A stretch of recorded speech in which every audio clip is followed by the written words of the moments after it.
Mesdames, Messieurs, merci beaucoup d'être avec nous dans un nouveau débriefing. Débriefing, émission d'opinion, émission de débat sur Bio1 Télévision. Chaque semaine, nous faisons le tour des questions qui agitent le débat public. Le débriefing d'aujourd'hui ne sera pas consacré aux querelles incessantes, aux querelles byzantines entre politiques, cette rengaine qui n'en finit pas sur qui sera Premier ministre, qui va succéder à Étienne Tshisekedi. Non, ça fait trop longtemps que le disque est rayé. On va faire plutôt un gros plan sur les écrits sur Étienne Tshisekedi ou les écrits par Étienne Tshisekedi. A-t-il laissé des écrits? Écrivait-il lui-même ou recourait-il à ce qu'on appelle un nègre? Les ouvrages de et sur Étienne Tshisekedi ne sont pas connus au pays. Est-ce que les militants les lisent?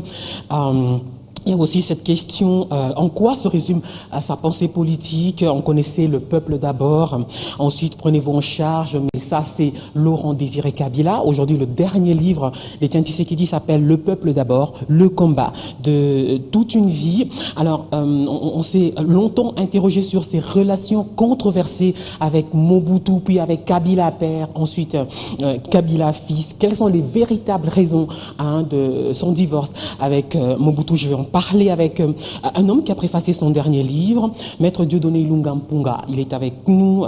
Il a également écrit énormément sur Étienne Tshisekedi. Maître Ilunga Mpunga, bonsoir. Bonsoir. Alors, pour ce débat, il y a également Jean Lokaka qui est sur ce plateau. Il est du PPRD. Jean Lokaka, bonsoir. Bonsoir. Maître Dieudonné Ilunga Mpunga, Étienne Tshisekedi a-t-il laissé des écrits? Oui, il a laissé 3 écrits. Je pense que d'ici 3-4 mois, nous aurons la possibilité de mettre tous ces livres sur le marché. Le premier livre, c'est celui qui est devant vous, intitulé Le peuple d'abord. Et le deuxième, c'est le meilleur de nous-mêmes. Le troisième, c'est sa vision de la société. Ce sont ces 3 livres qu'il a écrits. Alors, je sais qu'à la veille de ses 84 ans, à la mi-décembre, un livre a été publié, c'est lequel? Non, Le peuple d'abord, lui a écrit, il a terminé avant, mais il s'est déplacé, il est allé en Europe. Nous nous sommes restés nous occuper de ça. Maintenant, quand il est revenu, il n'a pas écrit à son retour au mois de juillet. Là, c'est moi qui ai écrit 2 livres sur lui. J'ai eu à lui présenter le 14 décembre, le jour de son anniversaire. C'est Étienne Tshisekedi, L'essence d'un combat, 2e volume. Et puis, un deuxième, Étienne Tshisekedi, Entretien avec la presse. J'ai eu la chance de le lui donner le 14 décembre dernier.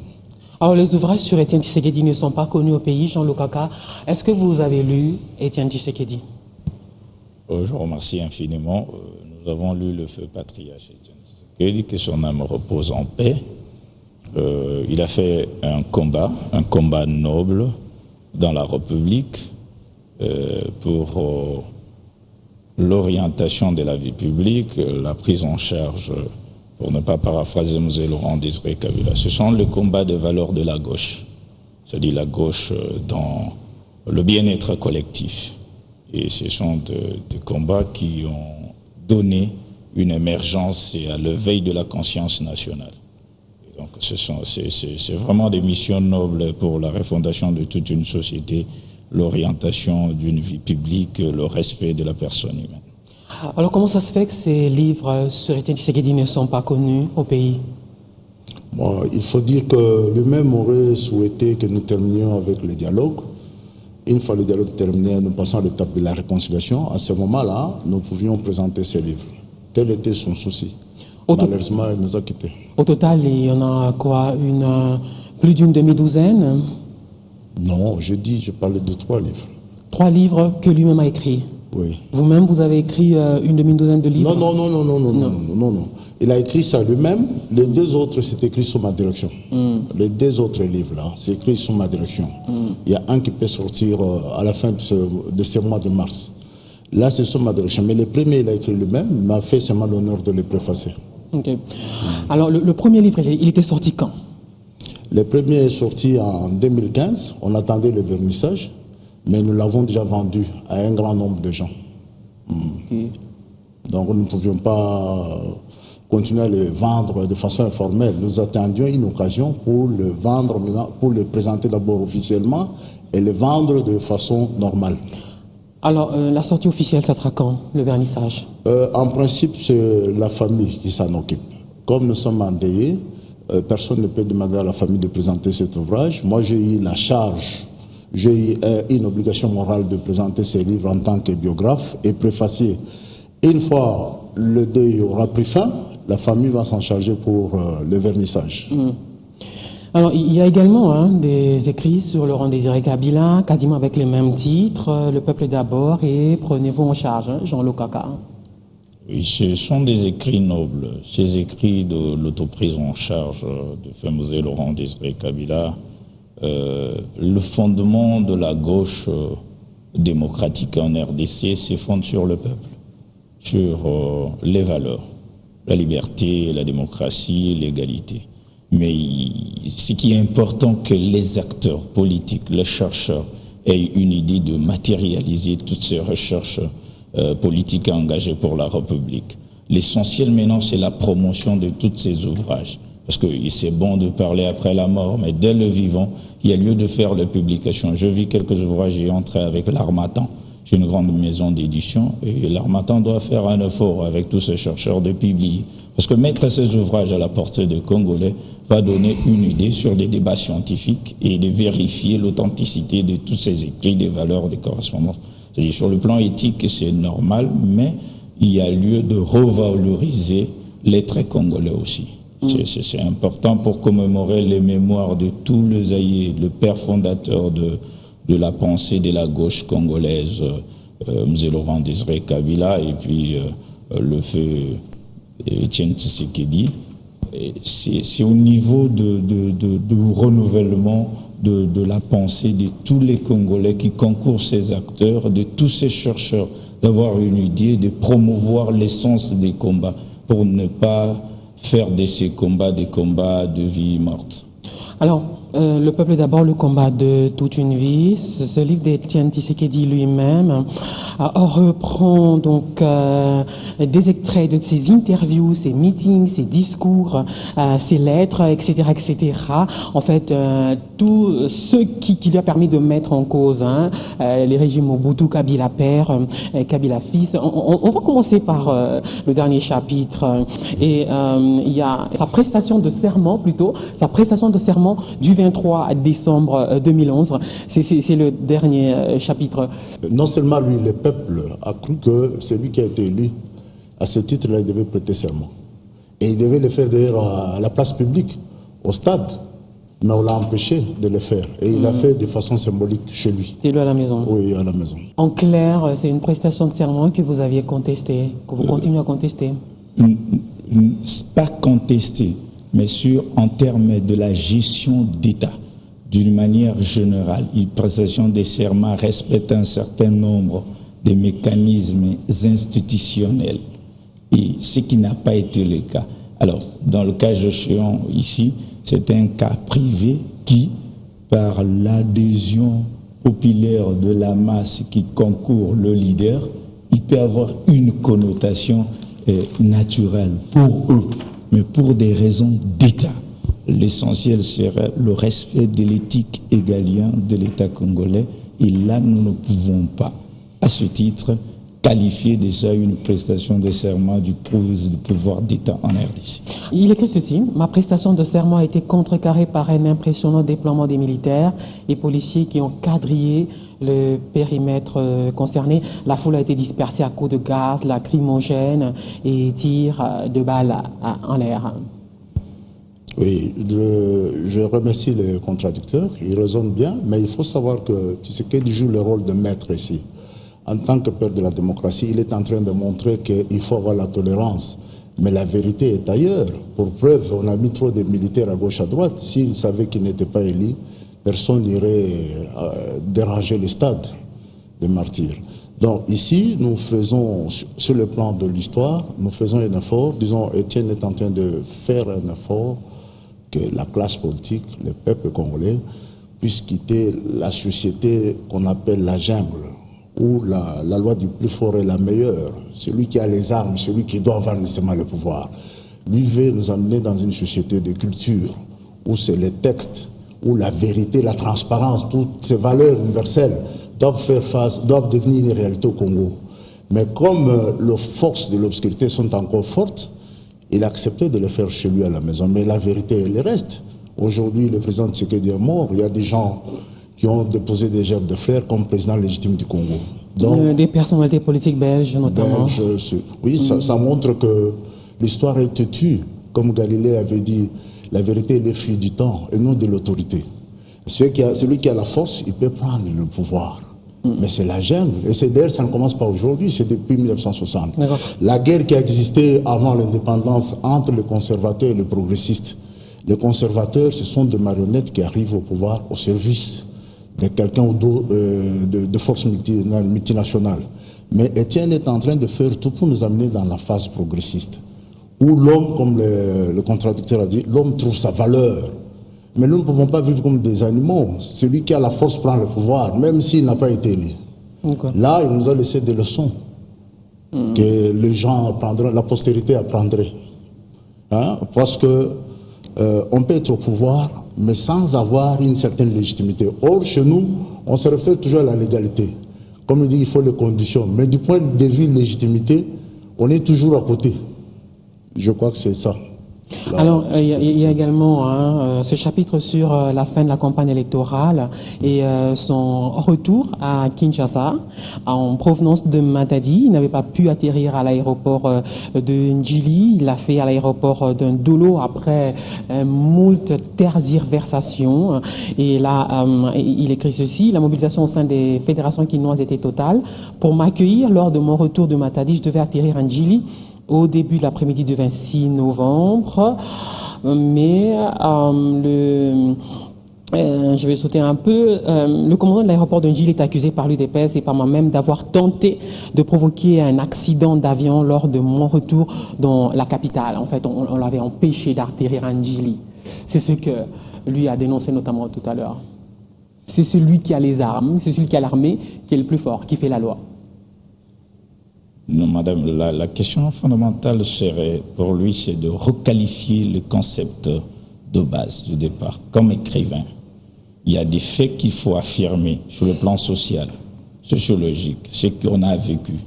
Mais pas rendre ces faits institutionnels. C'est historique. Hein, c'est dans le cadre de la restitution. Mais ça s'était passé ainsi, vous vous rappelez, hein, la clôture de la campagne électorale. La question majeure ici est celle de savoir les mécanismes d'organisation de la société pendant les élections. C'est-à-dire l'État congolais s'occupe de la protection des personnes ainsi que de leurs biens, de la circulation des personnes. Et quand il y a une manifestation ou une cérémonie et que ça empêche la circulation, parce que les fondements du feu patriarche, son âme repose en paix, c'est sur les valeurs humaines. Et donc, vous pouvez faire le meeting, mais quand il y a perturbation de l'ordre public, l'État, par le mécanisme de services appropriés, peut empêcher qu'il y ait débordement. C'est dans le sens de protéger en amont comme en aval. Parce que quand il y a un problème en amont, on peut dire que c'est le pouvoir. Alors qu'il y a des gens qui peuvent mettre des vies en danger, mais ils ne sont pas du pouvoir. Dans ce genre de choses, ceux qui ont la sécurité publique et l'ordre social, ceux qui ont la charge de réguler les fonctionnements et la circulation des personnes, peuvent empêcher pour protéger les vies humaines, en amont comme en aval. Alors vous les comprenez quand ils disent que c'était pour des raisons de sécurité, pour éviter éventuellement un bain de sang qu'on avait... Non, madame. Il faut dire que la parole cache sa vraie pensée. Il raisonne très bien pour quelqu'un qui n'a pas été au pays. C'est qu'il faut dire que la popularité de Tshisekedi a dérangé plus d'une personne. Aujourd'hui, comme il dit que son âme repose en paix, je crois qu'ils ont la paix, la joie. Parce que son charisme a dérangé. Je crois, et puis on peut dire une petite erreur, parce que le président Tshisekedi devait passer ici comme dernière étape. Et ils ont fait tout pour qu'il n'arrive pas. Ils ont même demandé que l'avion n'atterrisse pas, même en Ndolo, qu'il aille atterrir à Brazza. C'est quel type d'élection que nous faisons au XXIe siècle? Un candidat qui fait sa campagne électorale doit finir par un autre pays qui n'est pas le sien. Là, il faut dire qu'il y a à boire à manger dans ce que tu dis. Je pense que tu es en train de dire, d'avancer des arguments, mais au fond, tu as une autre lecture des faits. Alors, il y a eu ces violences qui avaient émaillé cette fin de campagne électorale. À ce propos, il écrit: j'ai dénoncé aussi la violence dont la permanence de l'UDPS à Limité a été l'objet dans la matinée du 27 novembre 2011 de la part des policiers envoyés pour arracher 3 corps de ces gardes abattus par les soldats qui les ont séquestrés la veille entre 15h et 23h30. Cette attaque de la permanence de mon parti a aussi fait plusieurs blessés. Il y avait eu beaucoup de violence, des morts et des blessés lors de cette fin de campagne électorale. J'insiste sur la requalification de l'organisation des partis politiques en République démocratique du Congo. Je dis, les partis politiques encadrent les militants pour les socialiser et les intégrer dans la gestion de la République en RDC. Mais l'essence de la violence qui caractérise le parti politique en RDC peut être qualifié du terrorisme, des actes en dehors du fonctionnement normal. Et là, il y a des missions égalières. Ceux qui parlent du feu patriarche, ici, Etienne Tshisekedi, c'est en termes de valeur. Mais maintenant, il y a quelque chose en termes d'habitus, c'est-à-dire il y a des intégristes dans toute organisation qui sont au-delà de ce qui serait réel. Ils sont au-delà. Et dans ce cadre de change, dans ce cadre de combat, vous avez les élitistes qui pensent qu'il faut organiser la société, et puis vous avez un groupe d'intégristes qui font le débordement. Et là, l'État, parce qu'ici, il parle de lui comme un homme politique, alors que le feu patriarche, c'est un homme d'État du Congo.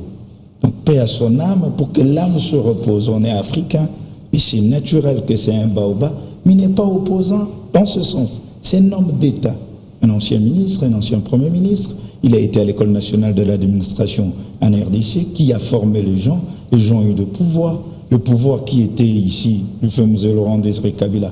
La plupart des acteurs qui ont servi le régime ici, lors de l'entrée de la vedette, il ne peut pas contredire que les bases et les jalons provenaient de la gauche socialiste dont le patriarche était membre.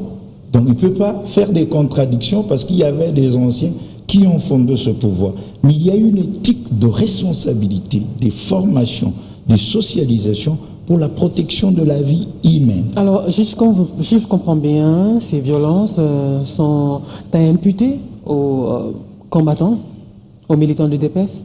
Les violences en RDC ne profitent pas en amont comme en aval à la majorité, à l'opposition. On est d'abord peuple congolais. Quand il y a mort d'homme, toutes les tendances pleurent. La responsabilité des violences en campagne électorale, par exemple. La responsabilité des violences est attestée par des juridictions appropriées pour qualifier l'auteur. C'est-à-dire qu'il y a une manière de faire fonctionner l'État au-delà des sentiments personnels, organisationnels et idéologiques. Mais il y a un pouvoir qui organise les autres. Là, je ne parle pas encore de justice, je parle des faits, justement parce que là, on en est aux faits. Ce livre qui relate quasiment son combat, et on en est jusqu'à aujourd'hui à se poser la question pourquoi, à quasiment, je dis pas à tout, à quasiment chaque manifestation de rue de l'opposition, il y a des morts et des blessés. Et on en est à se poser cette question, qui est responsable? Madame... Pourquoi y a-t-il des morts et des blessés à chaque manifestation de l'opposition? Qu'ils répondent d'abord et puis je reviendrai vers vous. Non, il faut dire que pour l'opposition, nous dérangeons le pouvoir. Ils préfèrent qu'ils vivent sans l'opposition. Je crois que beaucoup de gens ont la nostalgie du parti-État, où la personne humaine est chosifiée. La personne n'a pas droit au chapitre, il n'a pas le droit d'expression. Il doit être étouffé. Mais quand le peuple congolais se prend en charge pour demander le changement dans ce pays, ça dérange tous ceux qui sont... Prenons un exemple. À l'annonce de la mort d'Etienne Tshisekedi à Limité, il y avait eu des échauffourées entre les manifestants présents à la résidence d'Etienne Tshisekedi et la police. C'était quoi le problème, concrètement? La police a sa version des faits, l'UDPS également. Là, tu parles du 28 novembre? Non, là je reviens récemment à l'annonce de la mort d'Etienne Tshisekedi le 1er février. Oui. Les échauffourées entre la police et les manifestants en prison à la résidence. Parce qu'on en est à comprendre pourquoi est-ce qu'il y a des violences à chaque manifestation de rue de l'opposition. Mais vous savez que même quand on parle du 11 mars, le retour du corps d'Étienne, je crois que le pouvoir n'est pas du tout content que le corps rentre ce jour-là. Dans leur stratégie, ils souhaiteraient, même quand le corps arrive, l'hélicoptère amène, je ne sais pas, au palais du peuple, ils ne souhaiteraient pas que le peuple puisse disposer du corps de son chef. Là, c'est un procès d'intention, là. Non, je vous préviens, c'est pour dire que l'opposition dérange. En principe, le parti qui devait être au pouvoir, c'est celui qui a la grande majorité du peuple. Mais comme la minorité, disons PPRD, c'est un grand parti, ça il faut que je le dise, mais il est petit par rapport à l'IDPS. L'IDPS est populaire. L'IDPS dérange sur ce plan-là. Alors, quand on met quelques gens sur la rue, il faut les effrayer, les intimider pour qu'ils n'aient pas le courage de descendre sur la rue. C'est ça les objectifs que le pouvoir s'est fixés. Okay. C'est tout à fait normal que nous soyons tués à chaque instant que nous descendons. Alors, il va répondre sur deux volets. Pourquoi il y avait eu des échauffourées à l'annonce de la mort d'Étienne Tshisekedi le 1er février dernier? Moi, je ne qualifie pas le mot en termes de concept et tuerie. Parce que là, c'est sûr... c'est lui qui a dit tuerie. Moi, j'ai dit échauffourée, j'ai dit tension. Il y avait une vive tension à limiter. Les vives tensions existaient. Il y a ceux qui ont la charge de restaurer l'ordre public. Ils ont la manière d'agir conformément à leur statut et ainsi qu'à leur protection. Mais il y a une donne que nous devons tous concourir. Il est de la gauche comme nous. Nous sommes de la social-démocratie. Et donc ici, nous militons sur les mêmes valeurs. Que les gens aient eu l'idée sur la liberté, sur la justice distributive, sur l'égalité.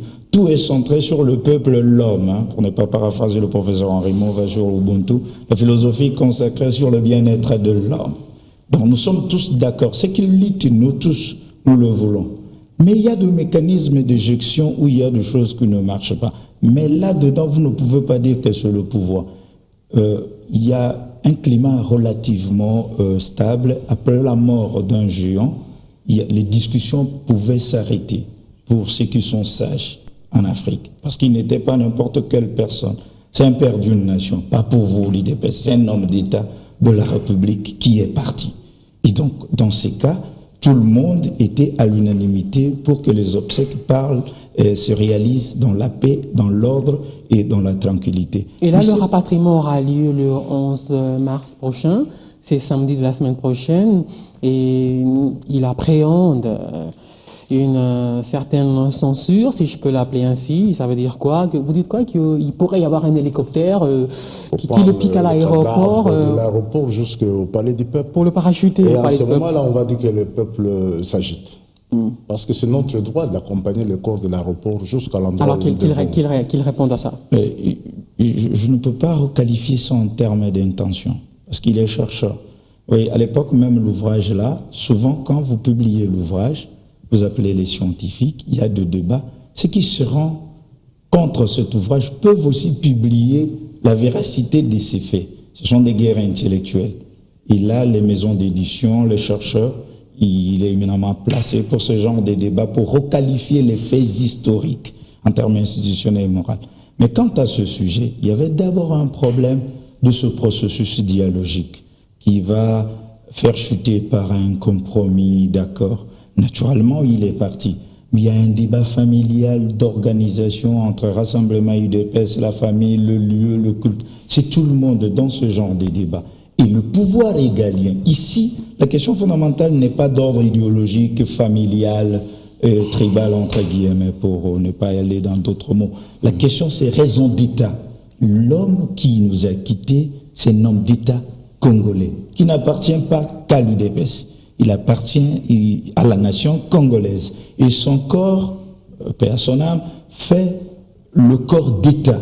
Il doit être enterré par le mécanisme de l'État congolais, parce qu'il n'appartient pas à la famille ni à l'UDPS. C'est un ancien Premier ministre, un homme d'État qui a formé le genre ici, qui doit être enterré. Et la procédure doit être respectée par le mécanisme d'État. Lui, il est à l'IDPS, nous sommes du PPRD. Sous d'autres cieux, les services secrets nous accompagnent tous. Et nous sommes au contrôle de la gestion d'État. Quand il devient au pouvoir, il ne devient pas pour servir l'UDPS et sa province. Il va servir la République démocratique du Congo. Et dans le cas échéant, toutes ces personnes qui appartiennent à l'État congolais, qui ont mangé de l'argent de l'État congolais, qui ont circulé sur l'État congolais, qui ont bénéficié des immunités et tous les avantages, ils ont droit aussi à l'enterrement conformément aux procédures de l'État congolais, dont l'État doit veiller à l'ordre, la sécurité des personnes ainsi que de leurs biens pendant l'enterrement. C'est une question d'éthique ou de principe de gestion. Mais le débordement n'est pas défendu à tout le monde. Parce que s'il y a mort d'homme après l'enterrement, c'est un danger. Et toutes les familles peuvent pleurer. Mais il faut organiser ça. Mais maintenant, la question, c'est de savoir que au-delà des valeurs de la gauche de l'UDPS, qui ne démontrent pas le valeur ayant trait à la barbarie, parce qu'on les respecte sur l'idéologie, mais tout ce qui passe au débordement, des casses, tout ce qui dérange la perturbation de biens des autres, n'est pas accepté par la République. Alors, dans ce livre, il parle également de ses relations controversées avec Mobutu. Un exemple de ses relations difficiles avec Mobutu. Qu'est-ce qu'il dit? Au début, là, c'est écrit. Il dit qu'il a fait confiance à Mobutu. Il croyait qu'il allait évoluer dans les sens positifs. Et puis, il s'est rendu compte que le monsieur était dans son schéma très dysfonctionnel. Et il s'est ressaisi pour commencer l'opposition. Parce que c'est comme il dit là, le contradicteur vous dit, vous avez des valeurs que vous connaissez théoriquement, mais il faut les mettre en pratique. Tchitchi a été participant à la rédaction de Manifeste de l'Incélé. Mais dans la pratique, toutes ces choses-là n'ont pas été respectées. Et c'est à ce niveau-là qu'il y a eu la démarcation. C'est ça les véritables raisons de leur divorce? Bon, il peut y avoir beaucoup de raisons, parce que là, c'est quoi les autres? Là, c'est moi qui réponds, parce qu'en principe, c'est lui l'auteur qui devait répondre à une question comme celle-là. Moi, d'après Vous êtes son biographe? D'après ce que j'ai lu, il a vu que le mouvement d'IMPR était dysfonctionnel. Il fallait se ressaisir, puisque déjà en 67, on avait prévu qu'il y ait un deuxième parti.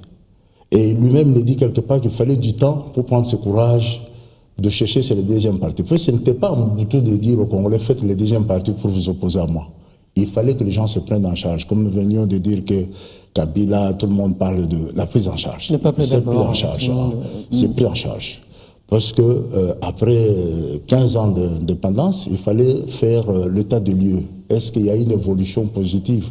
Et les 13 parlementaires, là, dans les lettres de 52 pages, ils ont vu qu'au lieu d'avancer, nous on reculait. Alors il fallait arrêter la machine. Ils ont averti les gens avant. Et quelque part, il parle même de Lito, qui dit qu'il avait déjà dit bien avant que nous allons nous entrebouffer. Donc la situation ne faisait que dégringoler au fur et à mesure que nous vivions. Alors c'est en ce moment-là qu'ils ont fait la remise en question. Okay. Du système avant de créer des personnes, on va y revenir. Alors, ces relations difficiles avec Mobutu, vous en avez des exemples? Bon, vous savez, la plupart des opposants africains commencent par être des amis. En dehors de relations interpersonnelles d'amitié, il y a des divisions internes d'ordre moral, physiologique et philosophique. Et c'est comme ça que les uns se démarquent par rapport aux autres. Mais dans la grande gestion de l'État, je sais que l'auteur en a discuté avec le feu patriarche paix à son âme, mais il y a lieu de restituer l'histoire que les anciens amis, par rapport aux jeux et enjeux politiques, se mettaient aussi d'accord sur d'autres points et d'autres matières pour gouverner la société. Et à mon sens, j'aurais qualifié ça d'une dialectique de l'État congolais. C'est-à-dire, il y a l'ange de lumière à côté et puis il y a l'ange du ténèbre, ce qui fait la puissance du Dieu Tout-Puissant. Et donc, cette dialectique fonctionnelle concourait à l'organisation de la société qu'on avait hier. Parce qu'il y avait des moments, moi je m'en souviens, quand on était étudiant, il faut une manifestation de l'UDPS, et à son âme aussi Saddam Hussein, il vient prendre le patriarche en cours de rue. Il y a des amis qui ont les témoignages. Et donc, dans ce sens-là, je m'excuse. Tu as une idée, non? Oui. C'est-à-dire, ils régnaient ensemble, parce qu'il faut restituer la vérité aux générations futures. Comment il y a deux ordres sur le plan organisationnel sur le terrain, et puis Saddam Hussein vient récupérer le patriarche. Et donc, tu te rends compte qu'il régnait dans ce genre de dialectique sociétale. C'est comme ça que je requalifie d'homme d'État. Il ne faut pas que le DPS s'approprie de l'opposition. C'est un père qui a géré l'État congolais dans sa dialectique. C'est cette dimension qu'il faut requalifier, parce qu'il y a à boire et à manger en amont comme en aval. Et nous tous, nous devons concourir.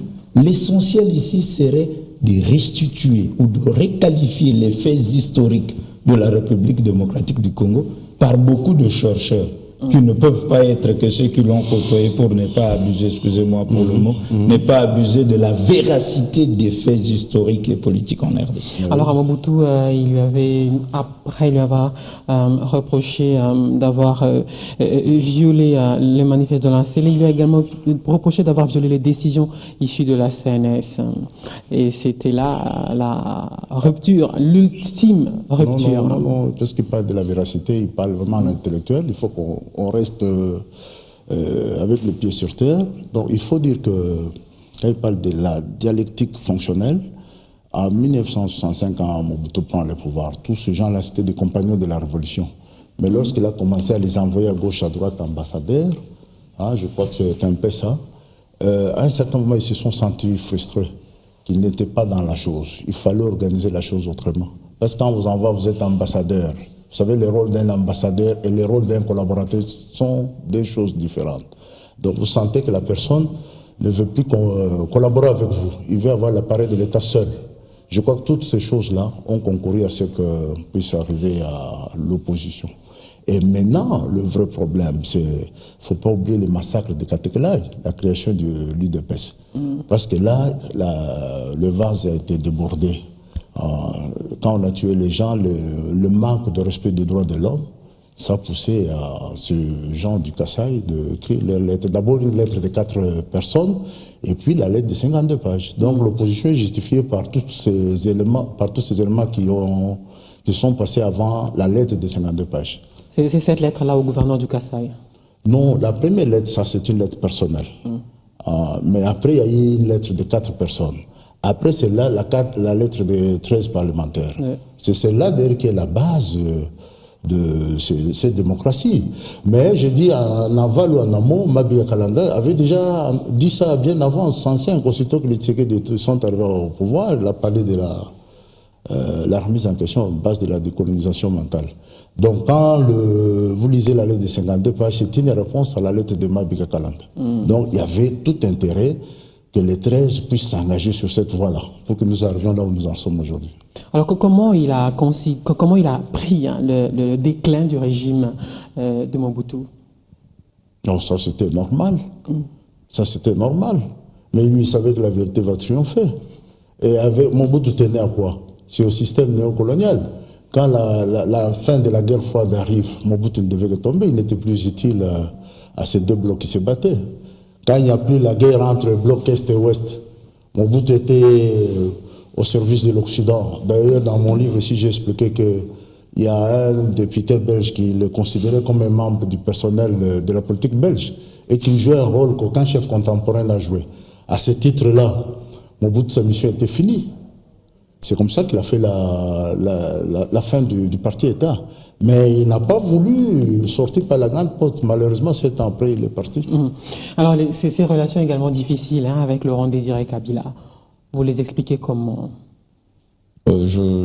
J'explique de la même manière que de relation avec le feu maréchal Mobutu, paix aussi à son âme. Le patriarche Étienne, paix à son âme, j'insiste, ici, nous reconceptualisons l'histoire et nous le requalifions en termes d'homme d'État congolais qui a vécu la République dans sa dialectique fonctionnelle. Alors lui, il reproche à tout le monde l'absence d'un État des droits. C'est ça son credo en fait. L'État de droit, c'est tout un processus. C'est ce qu'on appelle la démocratie, l'idéologie dite démocratique. C'est comme l'infini. Il y a un processus où on n'atteint jamais, mais il y a les améliorations et les avancées. C'est-à-dire, il ne peut pas nous dire que nous n'avançons pas. Non, nous avançons. Mais ce processus qui concourt à de réformes à tout moment, parce qu'il participe, vous allez voir, ça j'insiste, il requalifie l'histoire, les acteurs politiques qui ont accueilli le pouvoir avec des liens à Kinshasa, la plupart faisaient partie de l'UDPS. Ils faisaient partie. Et vous avez vu, avant la prise de pouvoir de Kinshasa, le patriarche disait que mon frère Laurent Désiré Kabila, je t'accueille à bras ouverts. Il y a des processus et tout ça, il y a des films et l'histoire. Plus tard, il avait fait volte-face. Oui, naturellement, là encore, il y a des études pour étudier cette manière de s'associer et de quitter. Oui, naturellement, il y a encore une étude fonctionnelle de voir comment en amont il peut s'associer, en aval il quitte. Qu'est-ce qui fondait les raisons? Parce qu'au début, la raison peut être juste d'appartenance et après, la raison des convergences. Et donc, c'est comme ça que je le qualifie dans cette dialectique fonctionnelle. Parce que dans cette dialectique, il se retrouve dans l'histoire, dans les responsabilités, en amont comme en aval. Donc, il y a des gestionnaires. Il ne peut pas me contredire. S'il fréquentait les patriarches, la nuit comme la journée, il participait au fonctionnement régulier de l'État. C'est dans cette approche qu'on le qualifie d'homme d'État congolais qui a vécu le Congo dans sa dialectique institutionnelle. Je voudrais d'abord revenir sur ce qu'il dit. Je ne me retrouve pas dans sa lecture. Hein. Si je lis Etienne Tshisekedi dans son livre, il explique très bien. Lorsque l'AFDEL arrive, il dit ceci. Ils font la guerre, ils font la politique en faisant la guerre. Maintenant, nous faisons la politique en faisant la guerre. Nous faisons la politique en faisant la guerre. Les autres font la guerre en faisant la politique. Là, il y avait convergence d'idées. Apparemment, nous cherchons la même chose. Et quand ils arrivent, ils prennent le pouvoir, ils se sont dit, ils étaient dans la légalité. Nous leur avons demandé à ce que nous ayons, nous leur avons demandé à ce qu'ils aient la légitimité. En refusant la légitimité, là, on a compris qu'il y avait une divergence totale. Il avait fait une lettre au président Laurent Désiré Kabila. Il en parle dans ce livre. Hein. Il a fait une lettre sans réponse. Il n'a pas envoyé la réponse. Parce qu'il voyait que Tshisekedi les dérangeait. Il lui disait quoi dans la lettre? Oh, la lettre, elle est très longue. Hein. Je ne sais pas vous la en 2-3 mots. Qu'il accepte qu'on travaille ensemble. De l'inutilité de la guerre, dit-il, des élections véritables qu'il réclamait, et le retour à la légalité et l'effectivité du pouvoir. Voilà. C'est ça. Voilà. Pour lui, le peuple restait souverain, il fallait les élections. Voilà. Et c'était là la rupture. Il fallait une transition avant qu'on arrive aux élections. C'est que lui n'a pas accepté, mais il a appelé le président Tshisekedi à Lumbashi pour demander qu'ils travaillent ensemble, mais dans un schéma qui était différent de celui d'Étienne. En disant que je te nomme, nous sommes les enfants des Lunga Mbidié, tu travailles avec moi, je te nomme. Or, Tshisekedi, dans cette affaire-là, il n'était plus dans la logique d'être nommé. Et c'est en ce moment il voulait quoi? Il voulait quoi? Non, il fallait d'abord les textes. Comme je venais de vous dire que tous les problèmes que nous avons ici, jusque-là, nous sommes encore toujours chosifiés. Les textes n'est pas une affaire pour nous. Les textes nous intéressent quand ils nous donnent des avantages. Quand les textes nous donnent des désavantages, on ne les respecte pas. C'est là le problème. Lui, en avance, par le fait peut-être d'avoir la malchance d'être le premier docteur en droit. Il s'en tient au texte. Mais au pouvoir, ceux qui viennent au pouvoir, le texte ne leur dit rien. Pour faire insulter même la race noire. Lui, c'est les textes. Vous ne pouvez pas venir comme ça, vous me nommer, parce que vous avez fait la guerre. Non, mettons-nous autour d'une table, on parle, et puis on voit qui fait quoi. Okay. Ce qui n'a pas plu à Kabila. Alors il y a... Puisque vous parlez des textes, il y a l'accord du 31 décembre et l'arrangement particulier qu'on attend. Oui. Il était dans l'accord du 31 décembre. Oui. Oui. Il acceptait. Il acceptait, mais maintenant c'est l'application qui pose problème. C'est que chez nous, d'ailleurs j'ai suivi même si c'est M. Moïse Moussangana qui demande au chef de l'État de respecter ces textes. Parce que ceux qui sont comme ses conseillers, ils peuvent, ces conseillers qui sont autour de lui peuvent l'induire en erreur. Des textes clairs, on désigne le candidat Premier ministre. Nulle part on a écrit qu'il faut envoyer 3. Là, ça dénote un peu de la mauvaise foi. Il y a cette lettre qu'on attribue à Etienne Tshisekedi. Qu'est-ce que vous en dites, vous? Oui, la lettre a été écrite par Etienne Tshisekedi. M. l'abbé Théo a confirmé ça. Lorsqu'on appelle avec Pierre Lumbi, c'est clair, j'en étais informé. Okay. Vous saviez que ça existait, cette lettre, avant qu'on en parle dans les médias? Mais a déjà confirmé, non? Je savais que avant la lettre était écrite. Oui, moi j'étais informé. Alors au pouvoir, On ne croit pas trop à l'existence d'une lettre venant d'un Tshisekedi. Non, il y a d'autres raisons. Jean-Luc Kaka, vous n'y croyez pas trop à cette lettre? C'est pas question de croyance, c'est question de la démarche. Vous savez, c'est un processus relativement calme.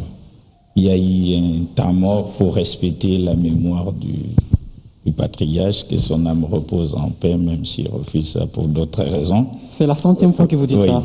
Donc, le processus a été respecté parce que c'est un baobab de la République. Mais la formalisation des documents en RDC pose un problème sur le plan éthique. Il fallait le notarier non. Parce qu'il y a Lambert Mende qui dit, par exemple, qu'on n'a pas un Premier ministre par testament. Vous savez, le chef de l'État, son Excellence Joseph Kabila, n'appartient pas à la majorité et à l'opposition. Il est le chef, le garant des institutions de la République démocratique du Congo. Et donc, quand il a initié un processus dialogique qui va aboutir relativement à un accord pour donner des pistes de solutions des sorties de la République, c'est cette approche de discussion qui va nous donner l'essentiel de ce que nous envisageons. Mais maintenant, comment requalifier ça? Vous avez une opposition à plusieurs têtes, entre guillemets. Moi, j'insiste sur le mot opposition parce que quand les gens sont opposants, ils vont s'opposer à tout ce que vous allez dire. Alors, je me demande maintenant, lui, il est de la gauche comme moi. Nous n'avons pas les mêmes tendances parce qu'ensemble. Et il ne peut pas dire aussi que le pouvoir ne veut pas. Le Premier ministre actuel, Badi Bangaye de l'UDPS, il ne va pas contredire. C'est lui le chef du gouvernement. L'armée, la police, l'argent est sous son contrôle. Il est Premier ministre. Donc il ne peut pas contredire même les obsèques pour dire que non, le pouvoir est en train de déranger. Mais c'est lui qui a l'impérium dans le cadre de séparation du pouvoir. C'est lui qui gère la République comme Premier ministre. Et de l'UDPS. Okay. Et c'est son frère aussi. Et donc, naturellement, là, il y a un problème dans l'éthique politique, l'éthique d'engagement des processus. Vous savez, il y a même des gens qui n'étaient pas dans la formalisation des textes, mais qui se réclament. Et puis, il y a une habitude qui s'est enracinée dans ce pays, où on doit parler des absents. C'est-à-dire, après la mort, vous avez des discussions sur les écrits de gens qui n'ont pas attesté ni approuvé. Et c'est difficile de les réveiller, excusez-moi pour le mot, pour authentifier tout ce genre de processus à son nom. Voilà pourquoi j'ai dit que vous n'y croyez pas trop. Alors, cette dernière question, Étienne Tshisekedi aurait-il apprécié que sa dépouille mortelle soit l'otage de ses alliés politiques? Non. Madame, j'en viens, mais je fais une marche en arrière pour parler de Sami Badibanga. Il dit qu'il est de l'IDPS. Sami Badibanga est devenu membre de l'IDPS par Tshisekedi. Vous savez qu'il a été élu grâce à l'image, grâce à l'effigie d'Étienne Tshisekedi. Et lorsqu'il a été élu comme député, Tshisekedi ne le reconnaît pas. Il est de quel IDPS? Il doit être de quel IDPS? Moi, je ne sais pas qu'il puisse être de l'IDPS. Il n'est plus de l'IDPS. Il le sait. Mais vous voulez lui coller ce titre de l'IDPS. A-t-il eu la chance dans sa vie, après avoir été élu, de rencontrer le président de l'IDPS? Parce que l'IDPS n'a jamais reconnu l'Assemblée nationale. Voilà. Et le Premier ministre qui viendra de l'UDPS, du rassemblement, sera investi par la même Assemblée nationale. Quand la majorité accepte de négocier avec le rassemblement, dont Étienne Tshisekedi est président, et c'est le même monsieur, la même personne là ne reconnaît pas Sami Badibanga. Comment vous voulez les mettre ensemble, qui sont tous de l'UDPS? Non, je parlais de l'investiture du gouvernement qui va fournir le Premier ministre de l'UDPS à venir. Vous dites pour l'Assemblée? Oui, il passerait à l'Assemblée, parce qu'ils ont accepté que la Constitution, qu'elle a encore la vie. Ok. Elle n'est pas obsolète. J'essaie de comprendre cette même Assemblée nationale que vous... Non, d'ailleurs, vous me rappelez même une chose. La Constitution, là, nous venons de faire le dialogue. C'est là que nous avons levé les options. Et je voudrais dire à mon frère qui rejoint dans C'est bien, comme moi, je voudrais lui dire, le président Kabila, quand on dit le président Kabila, le président, ce n'est pas un prénom. Et sa mission était déjà finie dans la Constitution. Maintenant, il est président à partir des accords. Il ne faut pas dire que le président Kabila, comme si c'était son prénom. C'est un titre qu'il vient d'acquérir par les nouveaux accords. Ça, il faut qu'on se mette à l'esprit. Et là, vous ne considérez plus Étienne Tshisekedi comme président de la République? Oui, mais parce que nous sommes dans une nouvelle phase. Alors, donc, nous sommes arrivés à céder certaines choses. Okay. La majorité cède, nous aussi nous cédons. Il y a eu des concessions de part et d'autre. Des concessions. Alors, ces restes pris en otage par ses alliés politiques, il aurait apprécié, d'après vous? Qui aurait pu faire ça? Ces alliés politiques qui prennent sa dépouille mortelle en otage Non. Et puis, madame, je veux dire que moi, je suis ici pour les livres. Le problème de deuil, il y a des gens qui sont chargés pour ça. Il y a un comité pour l'organisation du deuil. Il y a un secrétaire général. Il y a le chargé de la communication. Il y a le secrétaire général, l'adjoint chargé de la politique, l'honorable Félix. Toutes ces personnes ont qualité de parler de ces deuils. Moi, je n'ai pas un pouvoir quelconque là-dessus. Jean-Luc Kaka était avec nous, il est du PPRD. Dieudonné Ilunga Mponga, il est également avec nous. Il est le biographe d'Étienne Tshisekedi. Il y a des écrits, et oui, il y a des écrits sur Étienne Tshisekedi, par Étienne Tshisekedi. Le dernier livre, le voici, vous l'avez vu en début d'émission, tout le long de l'émission. Le peuple d'abord, le combat de toute une vie. Il y a eu également le sens d'un combat et entretien avec la presse, c'est ça. Merci beaucoup d'avoir été dans ce débriefing qui se termine ici. La rediffusion demain, 7h15, à la semaine prochaine pour un nouveau numéro.